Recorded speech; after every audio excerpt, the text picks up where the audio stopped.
अस्सलाम वालेकुम, welcome back to alikuchinacademy.com। आज हम लेक्चर नंबर 2 ऑफ अल्कोहल्स की बात करेंगे। अल्कोहल्स जो कि CnH2n+2O इस जिसका फार्मूला है। हमने इसकी इंट्रोडक्शन की बात की कि अल्कोहल क्या है, क्लासिफिकेशन की बात की। इससे पहले वो जो लेक्चर था उसमें हमने ये सारी बात की थी। अब ये जो लेक्चर है ये एक छोटा-सा लेक्चर है। ये जो है ये आप सिर्फ़ एक दफ़ा गो थ्रू हो जाए। ये एमडी-कैट के सिलेबस में नहीं है, लेकिन आप जाके इसको एक दफ़ा देख सकते हैं। ये देखेंगे।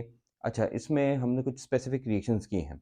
कुछ हमारे पास जैसे हाइड्रेशन का रिएक्शन है, बाकी जो रिएक्शंस है वो रिएक्शंस हमने नहीं किए हैं। उसकी वजूहात ये है कि वो रिएक्शंस आगे आने वाले हैं या कुछ हमने किए हैं ऑलरेडी। जैसे हाइड्रेशन और डिहाइड्रेशन दोनों रिएक्शंस हमने किए हैं। और एक और रिएक्शन है जो कि डिहाइड्रेशन रिएक्शन हम दोबारा करेंगे, जो कि हम करेंगे उसमें अल्कोहल की रिएक्टिविटी में। और इससे पहले अगर आपको याद है हमने एक जगह हाइड्रेशन रिएक्शन किया था जिसमें अल्कोहल बना था। तो वो जो रिएक्शन था वो हमने किया था। आरएमजीएक्स वाला रिएक्शन भी है जो कि नेक्स्ट चैप्टर में आ रहा है। तो ये सारी रिएक्शन जो है वो उधर हैं। हाँ, वो रिएक्शन या इन रिएक्शंस का ये जो मैं भी कर रहा हूँ ये, इनकी कोई ज़रूरत नहीं है। फिर भी मैं कह रहा हूँ किसी की कोई ज़रूरत नहीं है, लेकिन एक दफ़ा सिर्फ गो थ्रू हो जाए अपनी सैटिस्फैक्शन के लिए, ठीक है? कुछ लोग जो है वो चाहते हैं कि वो रिएक्शन हो जाए तो चलो आज बात करते हैं about the preparation of alcohol. Ali series books by ACA।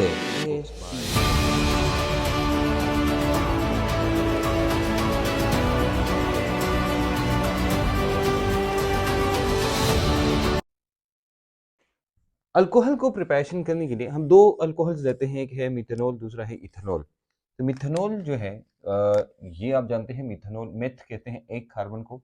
तो एक कार्बन के साथ जब OH होगा तो उसको कहते हैं मिथेनॉल। इथेनॉल क्या है? इथेनॉल कहते हैं C2H5OH, इसको कहते हैं, या इसको हम ऐसे भी लेते हैं। ये हो गया आपका इथेनॉल। अच्छा, मिथेनॉल की हम बात करते हैं तो वैसे वाटर गैस आप जानते होंगे। वाटर गैस के बारे में हमने बात की थी जब यूनिट शुरू की, यूनिट्स की हम बात कर रहे थे उसमें ये सॉरी ऑर्गेनिक केमिस्ट्री उधर। अच्छा, वाटर गैस हमारे पास है CO+H2, इसको वाटर गैस कहते हैं। अगर हम इसको रिएक्ट कराएं दोनों को इन the presence of zinc oxide and chromium oxide at the temperature of 450 degree centigrade and 200 atm, it will give us methanol। ये हमें देता है मिथेनॉल। ये मेथनॉल है। ये क्या है? ये है मेथनॉल। ये मेथनॉल है। अच्छा, अब आते हैं जनाब इथेनॉल की तरफ। इथेनॉल को हम कैसे प्रिपेयर कर सकते हैं? तो पहला प्रोसेस है फर्मेंटेशन, जिसको आज हम पढ़ेंगे, जिसको हम आज हम जाके डिटेल में पढ़ेंगे and you will get to know about this. वही हम किस किस तरीके से इसको प्रिपेयर कर सकते हैं। अब इसके अलावा कि जो इथेनॉल की जो प्रोडक्शन है, इसके अलावा हम इसको फॉर्म कर सकते हैं कहाँ? अल्काइल हलाइड से, आर एक्स से। इसकी हम जब सब्स्टिट्यूशन करते हैं, और ये रिएक्शन भी हमने किया है सब्स्टिट्यूशन वर्सेस एलिमिनेशन वाली रिएक्शन में, वाली वीडियो में। अगर आप ये जानना चाहते हैं तो आप वीडियो में जाइए सब्स्टिट्यूशन वर्सेस एलिमिनेशन में। इसमें बाकायदा हमने ये रिएक्शन किया है कि जब आर एक्स एक्विस के OH के साथ रिएक्शन करता है तो हमें ROH रहता है। ये रिएक्शन हमने ऑलरेडी उधर किया है। अच्छा, एक और रिएक्शन जो हमने किया था वो है हाइड्रेशन रिएक्शन। हाइड्रेशन से भी हम ये सारा का सारा सॉरी अल्कोहल बना सकते हैं। और लास्ट वन जो है वो मैं कहूँगा RMgX का reaction plus C double bond O के साथ, इस कार्बोनिल के कंपाउंड के साथ हम रिएक्शन करते हैं तो हमें अल्कोहल मिलता है। और इथेनॉल के लिए हमें चाहिए CH3COH। ये जब रिएक्शन करेगा इसको एसिटल्डिहाइड भी कहते हैं। ये रिएक्शन करता है MgX के साथ तो हमें इथेनॉल मिलता है। और भी इसके अलावा तरीके हैं, लेकिन ये हमारे पास मेन है जो हमारे कोर्स के अंदर है, मैं उनकी बात कर रहा हूँ। अच्छा, ये रिएक्शन या हमने डिस्कस की है। देखो इसमें ये जो 2 रिएक्शन है, ये और ये हमने डिस्कस की हैं ऑलरेडी। ये रिएक्शन हमने सिर्फ डिस्कस अभी तक नहीं किया है। ये था हमारे पास, ये तो जनरल इंट्रोडक्शन थी, जो कि ये वाली रिएक्शंस हमारे कोर्स, ये फर्मेंटेशन हम वैसे पढ़ रहे हैं। लेकिन ये जो बाकी हैं ये हमने आगे पढ़ने हैं या हमने पढ़े हैं। ये 2 हमने पढ़े हैं, आगे हम पढ़ेंगे। ये वाला मैंने कहा सब्स्टिट्यूशन वर्सेस एलिमिनेशन वाली वीडियो में जाके देखें। और जो हाइड्रेशन है ये भी हमने अल्कीन में किया था कि जब हम अल्कीन की रिएक्शंस कर रहे थे। अच्छा, अब आते हैं fermentation. Biochemical this is a biochemical process which occurs in the presence of, ये मैं ऐसे लिख लूँगा कि आपको फिर मसला ना हो, which occurs in the presence of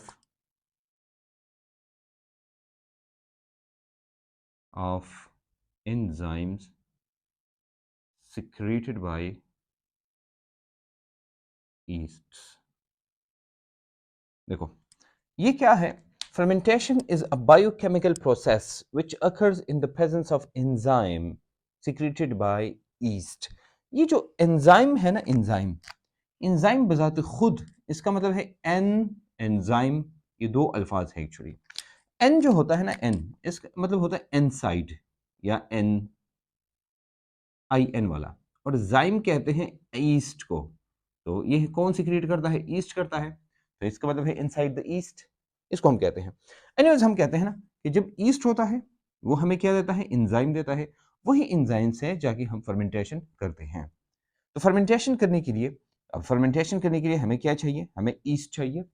We need an yeast or we need an enzyme. We need the proper enzyme, like here we have given the enzymes, right? Or we need the yeast which secretes that particular enzyme.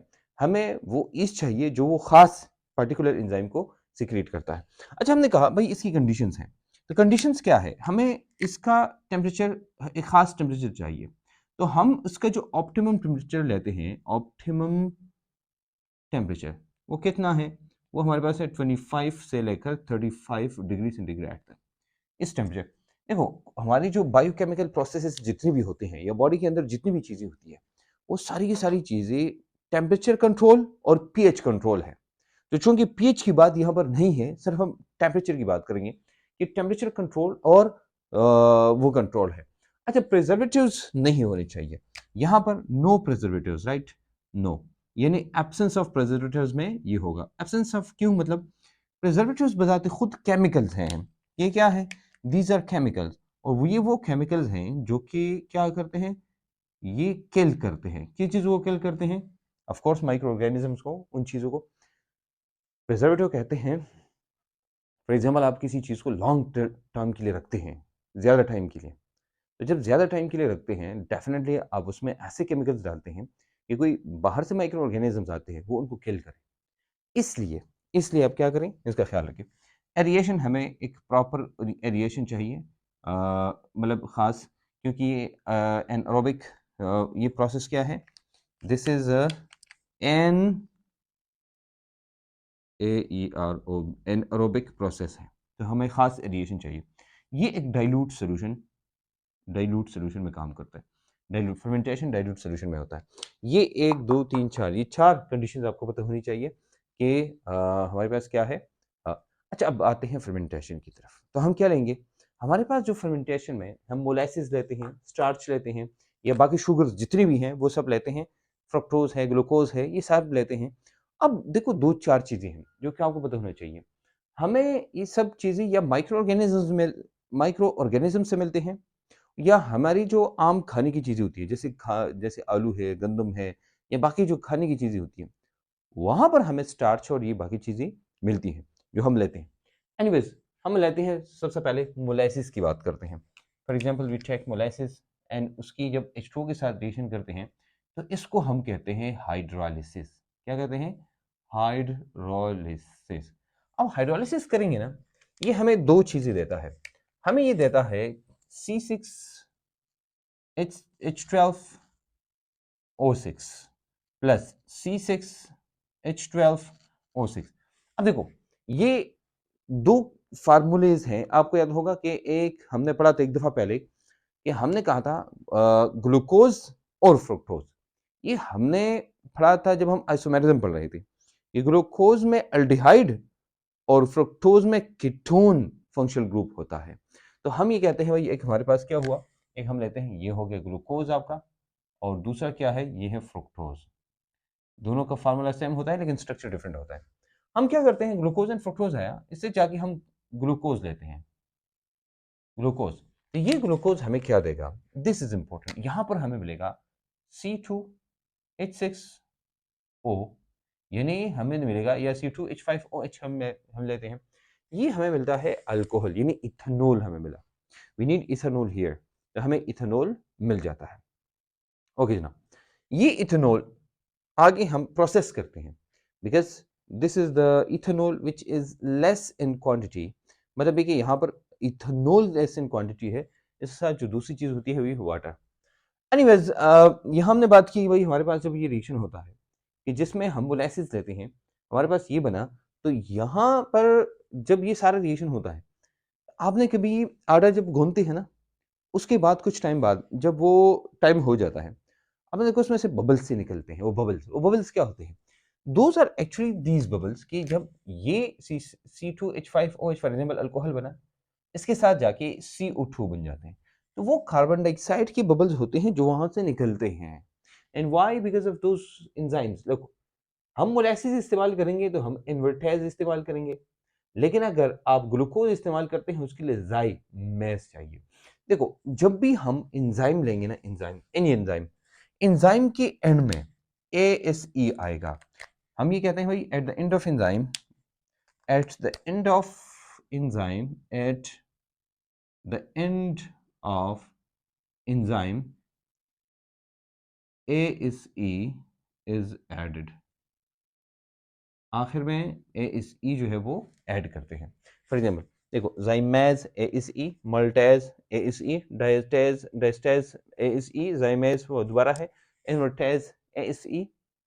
तो ये show करता है कि ये हमारे पास क्या है, ये हमारे पास फ्ला एंजाइम है। एनीवेज, हम आते हैं स्टार्च की तरफ। स्टार्च तो आम हम बहुत ज़्यादा इस्तेमाल करते हैं। खाना, रोटी हम खाते हैं, फ्रेंच फ्राइज, आलू या इस तरह की चीज़ें। तो स्टार्च वाली चीज़ें, मैदा वगैरह हम इस्तेमाल करते हैं। स्टार्च वाली चीज़ें बहुत ज़्यादा है। अच्छा, अब हमने क्या करना है, हमने हमने ये करना है ना कि C6H12O5 को लेना है, स्टार्च लेते हैं, और इसकी भी हम हाइड्रोलिसिस करते हैं। फॉर एग्जाम्पल हम N नंबर ऑफ ये लेते हैं और N वाटर लेते हैं। हम ये देता है C12H22O11, जो कि एक्चुअली ये नंबर आपको लगता है, C12H22O11। अब अगर मैं आपसे ये पूछूं, क्या मोलासिस और कोई और ऐसा है जिन दोनों का फार्मूला सेम हो? ये क्या है? ये सॉरी, ये इसी को हम लेते हैं दोबारा वाटर के साथ। ये क्या है? माल्टेज। तो यही है हमारे पास माल्टोज। ये क्या है? माल्टोज। क्योंकि माल्टोज को हाइड्रोलाइज करने के लिए आप माल्टेज लेते हैं। ये जो चीज बनती है ना, इसको हम कहते हैं माल्टोज। ये एक्चुअली मोलेस है, मोलेस की तरह है। अच्छा, अब देखो, ये वाला रिएक्शन करेंगे, हमें मिलता है C6H12O6 दोबारा, और वही रिएक्शन दोबारा करेंगे तो हमने ये किया था C6H12O6, जाइमेज लेंगे, फिर हमें मिलेगा C2H5OH प्लस CO2। ये हमें दोबारा मिलता है। We get it again in the presence of zymase, because ये वाला रिएक्शन और ये वाला रिएक्शन सेम है। अच्छा, दो बातें। हमने ये कहा कि हमारे पास अल्कोहल आया। अल्कोहल, ये जो अल्कोहल है, अल्कोहल अल्कोहल अल्कोहल का मतलब क्या होता है? अल्कोहल का मतलब होता है सी, E6 नहीं है, अच्छा माई मिस्टेक, ये C2 है। C2H5OH, ये हमने लिया, इसको हम कहते हैं इथेनॉल। अच्छा, अब क्वेश्चन ये है कि क्या ये इथेनॉल 100% है? नहीं, ये 100% नहीं है। जो अल्कोहल बना, ये जो अल्कोहल 12 to 14% हमारे पास अल्कोहल है, ये वाला। बाकी इसमें वाटर होता है, यानी जितना ये 12 to 14% अल्कोहल है, इसके अलावा जितना भी है 88%, 86%, ये हमारे पास क्या है? This is actually water. अच्छा, हम रेक्टिफाइड स्पिरिट बनाएंगे। अब रेक्टिफाइड स्पिरिट किसे कहते हैं? पहले आपको ये पता होना चाहिए, हमारे पास अगर 95% अल्कोहल बना तो इसको हम कहते हैं क्या? Rectified spirit. एंड 5% इसमें वाटर होगा। इधर वाटर कितना होगा? 55%। अच्छा, ये हमारे पास। अब हम क्या करते हैं, ये इसी को लेके, इसी को लेके हम, ये जो हमारे पास इथेनॉल है, अच्छा, हम इसको लेते हैं, और ये ऐसा होता है ना, मैं वैसे आपको एक रफ स्केच बनाता हूँ कि ये हमारे पास ऐसा होता है, ये जो हिस्सा है ये पानी के अंदर होता है, और ये जाके घूमता है, ठीक है, ये चीज़ ये, यहाँ पर हम हीट देते हैं। हीट के साथ क्या होता है, यहाँ पर जो दो चीज़ें होती है, एक वाटर है और एक अल्कोहल है। तो अल्कोहल आपको पता है भाई कि ये तकरीबन He इसका जो होता है क्या नाम है, सॉरी, He तकरीबन उसका बॉइलिंग पॉइंट होता है, लेकिन ये जो है इसका कम होता है, क्योंकि इसलिए कम होते हैं क्योंकि इसमें वाटर ज़्यादा होता है और अल्कोहल कम है, तो इसका बॉइलिंग पॉइंट भी कम होता है। अब ये कम लो, इसको इसलिए हम कहते हैं लो बॉइलिंग पॉइंट अल्कोहल। क्या कहते हैं? इसको लो बॉइलिंग पॉइंट अल्कोहल कहते हैं। अब ये लो बॉइलिंग पॉइंट अल्कोहल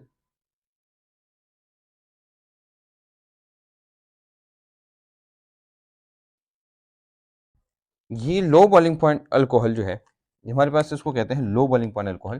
तो जो लो बॉइलिंग पॉइंट अल्कोहल है, ये तकरीबन इसका जो बॉइलिंग पॉइंट होता है, अब ये है 78.1 डिग्री सेंटीग्रेड। जो आप ये करेंगे ना, ये ऊपर आता है ऊपर से, और फिर जाके इधर इधर जो है वो आपने एक और ऐसे ही वो रखा होता है, ये आपने एक और वो रखा होता है कंटेनर। ये जाके ऐसे वेपर्स के फॉर्म में, और जाके यहाँ पर पानी होता है, ठंडा पानी, जिसकी वजह से ये कंडेंस हो जाता है। अब कंडेंस करते हैं इसको, इन शॉर्ट इसको हम कहते हैं फ्रैक्शनल डिस्टिलेशन, क्योंकि इसको फ्रैक्शन में करते हैं, फ्रैक्शनल डिस्टिलेशन करते हैं। और इस डिस्टिलेशन करते हैं ना, फाइनली हमारे पास एक और चीज़ आती है, ये 95% अल्कोहल में कन्वर्ट हो जाता है। ये रेक्टिफाइड स्पिरिट है। ये क्या है? Rectified spirit. एक आपने नाम सुना होगा अज़ोट्रोपिक स्पिरिट या अज़ोट्रोपिक सॉल्यूशन। अज़ोट्रोपिक नाम ऐसे आपने सुना होगा, तो इसको अज़ोट्रोपिक कहते हैं। अच्छा, फिर हम क्या करते हैं, हम दोबारा इसकी फ्रैक्शनल डिस्टिलेशन करते हैं। फ्रैक्शनल डिस्टिलेशन दोबारा करते हैं तो 95% एंड 5% है, तो आगे इसका होता नहीं है। इसका क्या है? इसका दोबारा नहीं होता है, लेकिन हम क्या करते हैं, दोबारा इसको डिस्टिल करते हैं। इसका जो इसकी जो वो है 95% अल्कोहल है, तो हम इसको डिस्टर्ब करते हैं। इसके बाद ये हम कन्वर्ट करते हैं, फाइनली कन्वर्ट हो जाता है किसमें? ये जो अभी प्रोडक्ट हम बात कर रहे थे, तो प्रोडक्ट हमारे पास जो आती है, पहली प्रोडक्ट नंबर 1 वो क्या होती है? 12 टू 14% अल्कोहल बना। इसको हमने कन्वर्ट किया प्रोडक्ट नंबर 2 में, जो कि है जिसको हम कहते हैं रेक्टिफाइड स्पिरिट। रेक्टिफाइड स्पिरिट हमारे पास है, रेक्टिफाइड स्पिरिट। और रेक्टिफाइड स्पिरिट किसको कहते हैं? तकरीबन 95% इसमें अल्कोहल होता है। इसको हम कन्वर्ट करते हैं तीसरा एब्सोल्यूट अल्कोहल में। एब्सोल्यूट का मतलब ये होता है कि भाई एब्सोल्यूट है, इसमें कुछ और नहीं है। एब्सोल्यूट अल्कोहल असल में होता है 99.99%, तो जिसको हम लेते हैं तकरीबन ये 100% है, हमारे पास ये बन जाता है। तो वी गेट ऑल दीज। अच्छा, एक और भी है। अब अल्कोहल को तो हम पीने के लिए इस्तेमाल करते हैं, मतलब शराब है। अब फॉर एग्जांपल लैब्स में जो अल्कोहल आएगा, वो अल्कोहल फॉर एग्जांपल वो अल्कोहल अगर 100% प्योर होगा तो लोग उसको पी सकते हैं। अब क्या करते हैं, अब इसी को चेंज करते हैं, इसी को क्या करते हैं, चेंज करते हैं, और इसमें हम ट्रेसेस ऑफ पायरिडीन डालते हैं, ट्रेसेस ऑफ पायरिडीन। अब पायरिडीन डालेंगे तो ये पीने के काबिल नहीं होगा। कभी कभी इसको क्या कहते हैं, हम इसको कहते हैं मिथाइलेटेड अल्कोहल में। मिथाइल अल्कोहल को आप जानते हैं, हम इसको कन्वर्ट कर लेते हैं, क्या converted into methylated alcohol. Methylated alcohol with the traces of pyridine इसमें डाल लेते हैं। एनीवेज, ये था। इसके अलावा मैंने आपको कहा था कि भाई कि हाँ, भाई इसको डीनेचर्ड अल्कोहल भी कहते हैं, कि अल्कोहल को आप डीनेचर करते हैं। क्या करते हैं? डीनेचर। तो डीनेचर के अल्कोहल के साथ क्या हो जाता है, ये भी। एनीवेज, इसके अलावा रिएक्शंस हैं। मैंने आपको कहा कि भाई डी आप हाइड्रेशन करते हैं, हाइड्रेशन जब करते हैं, आरएनजीएस की रिएक्शन है, आरएक्स की रिएक्शन है, ये मेन 3 रिएक्शंस हैं जिससे अल्कोहल बनता है हमारी बुक के मुताबिक या हमारे कोर्स के मुताबिक। ऐसे और भी बहुत सारे रिएक्शन हैं जिनसे अल्कोहल बनता है, लेकिन हम वहीं तक खुद को लिमिटेड रखेंगे जो हमारे कोर्स के अंदर है। ये वाला जो टॉपिक है आज का टॉपिक, ये आप वैसे ही बाय द वे देखिए, लेकिन ये हमारे कोर्स में नहीं है। मिलेंगे इंशाल्लाह with the reactivity of alcohol और रिएक्शंस ऑफ अल्कोहल, तमाम रिएक्शन नेक्स्ट लेक्चर में हम करेंगे। ठीक है, मिलेंगे इंशाल्लाह एक नई वीडियो के साथ, नए कंसेप्ट के साथ। और अगर आपको ये लेक्चर पसंद आए हैं तो अपने दोस्तों के साथ ज़रूर शेयर करें। अल्लाह हाफ़िज़।